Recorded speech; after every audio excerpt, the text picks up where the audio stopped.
as we prepare to hear the stories and narratives and explore the life of Dolores Huerta on this Sunday, after we have just celebrated Mary as the first preacher of the Christian message, I feel like it's extra special that Dolores Huerta's birthday is actually this weekend. And so we gather to celebrate the role and the voice of people who are unexpected, bringing change and compassion into the world. When I was at SMU, I worked in the Women's Center, which was literally on the margins of campus. I mean, literally on the margins of campus. And it was so cared for that there were like 2 cords left that gave us internet. And if a squirrel ate through one more, we just weren't going to have it. That was the solution. And it was during that time that my department was able to bring Dolores to share with all of the students who would like to come. And I just remember being amazed by this woman who stood on stage, a giant, but maybe 5 foot. And there was this moment where she shared this story in a meeting with executives, negotiating for labor, negotiating in hard times, in a time period, even today, where I don't know that you would stop a meeting with executives very easily. But Dolores brought her baby into the meeting, and her baby was hungry. And she told these owners of farms, these executives, these folks, that this meeting was gonna have to wait. That this baby was hungry. She paused an entire meeting and taught, I think, that room and all of us this tenderness about how we tend to those in the world around us, how we tend to the needs of the ones crying out, whether it is a baby, whether it is a field worker, a farm worker, whether it's our neighbor, near or far. And so I want to invite us into prayer and reflection as we continue to explore the life and ministry and being of Dolores and how she invites us and inspires us in our Christian faith to act with care, to act with compassion and grace.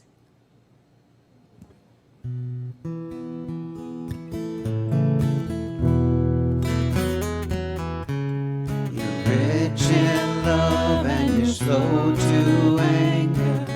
Your name is great and your heart is kind. For all your goodness I will keep on singing. 10,000 reasons for my heart to find.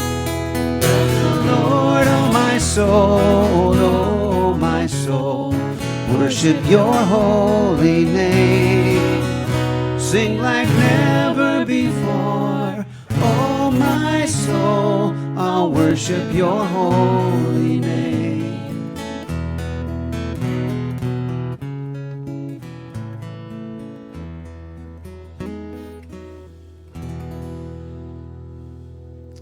Good morning. I'm Jonathan Benjamin-Alvarado, and I'm the child of migrant farm workers. I'm going to share a couple of photos with you because I think it is illustrative of what we're talking about Dolores Huerta today. Nicole can go with the first one. This is a picture of my mother, Benjamin-Alvarado, 15 years old, Bakersfield, California, 1951, picking cotton. My mother's father had abandoned her family earlier that year, and it was survival on their part. And my mother, being the second of 8 children, my grandmother dragged her kids throughout Central California for the next 4 years, just trying to get by, trying to make ends meet.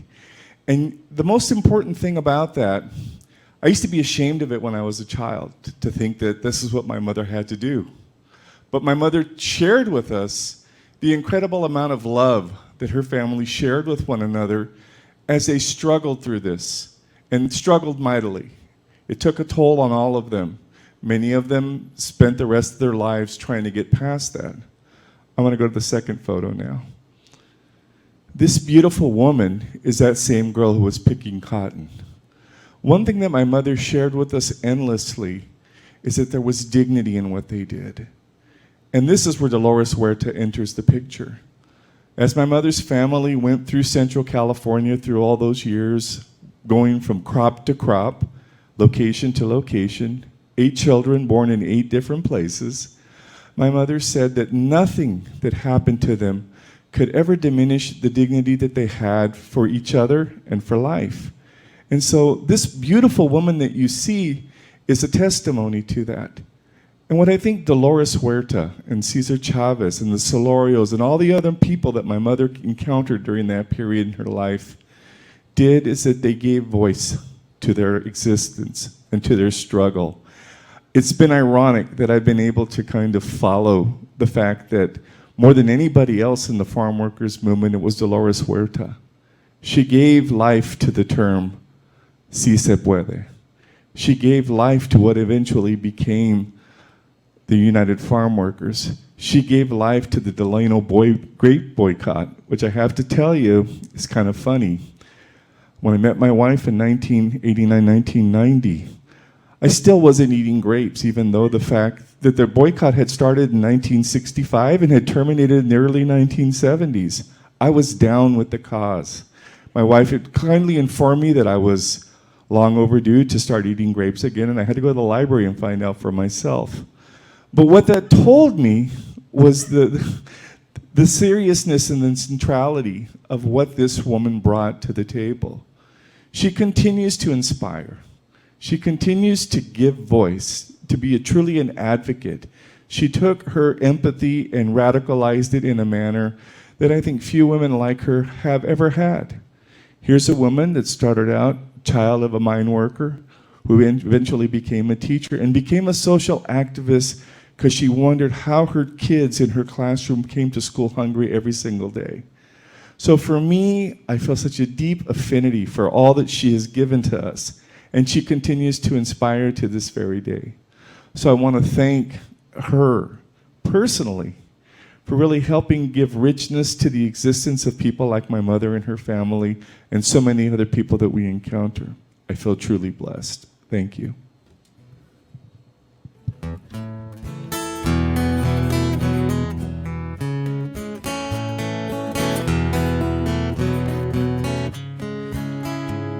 And on that day when my strength is failing, the end draws near and my time has come, still my soul will sing your praise unending.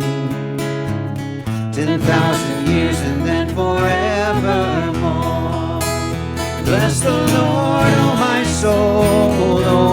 my soul, worship your holy name. Sing like never before, oh my soul, I'll worship your holy name. I'll worship your holy name.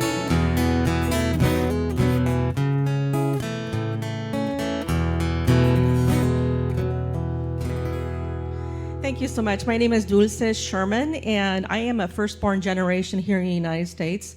My parents were immigrants from Mexico City, and my mom did not speak English. She did not drive, nor did she finish school.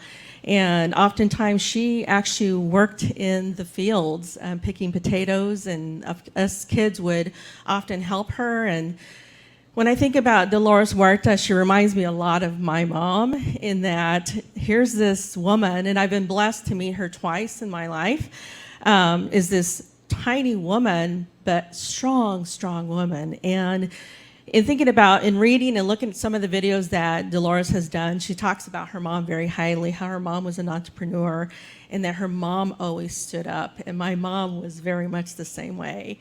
She may have not been able to speak English or didn't have an education, but she always stood up to do the right thing.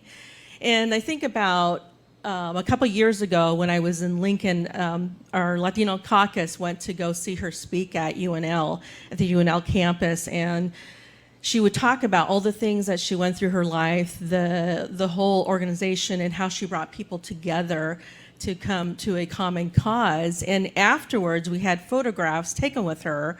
And afterwards, we said, hey, would you want to come have a drink with us? And out of the blue, one of the gals that was an attorney had talked to her originally and said, do you remember who I am? And she says, no, I don't remember who you are. And she says, well, you're the one that convinced me to become an attorney, a civil rights attorney. And so she said, yes, I'll come have drinks with you. So we gathered at a restaurant, had some Latino food, and we were talking. And I remember talking to her about a struggle that I was having with a couple of people. And I said, what recommendation would you have when you have obstacles and adversity with people that don't want to try to move to a place of peace? And she sat back, and I expected her to immediately just respond. And she just sat back, and you could see the wheels turning. She was processing, and she says, Dulce, you know, sometimes you just have to let them speak, get them involved, make them part of your conversation. And I will never forget that, because to me, she embarks a person that, and she has this coined phrase of, si se puede, but that comes from when she was speaking to the farmers and she was noticing that the rights were not there for them. And they kept on telling her, no, no se puede. That means no, we can't. And she kept on saying, si se puede. Yes, we can. We can do it together. She really strikes me as a person that was able to bring people together, and the idea that today, especially today, knowing the despair and the loss of hope, that we can come together and convince people that they do have the power to influence change. And that's what she's really about. So I think about all the years and the influence she's had in my life. And last year I was blessed to work on the Biden campaign. And she was actually on 2 panels, one that I facilitated, and we talked about Latina pay. And she talked about civil engagement and voters' rights. And the fire in her voice, she was still as passionate about what she believed in during those panels. And I will never forget, because she kept on saying, we have the opportunity to make this change happen. Yes, we can. Yes, we can. And I was just sitting back thinking, wow, this woman is remarkable, because she has always given of herself. And if I can aspire, or if all of us can aspire to be more like her, of being very graceful, being very humble, but listening to the people and allowing people to believe that, yes, they can influence change. That's what I want to be like, is I want to be, the older I get, the more I think leadership is not really asserting yourself at the front. It's allowing the people to come together and have that grassroots mentality of, yes, what can we do better for the world? Thank you.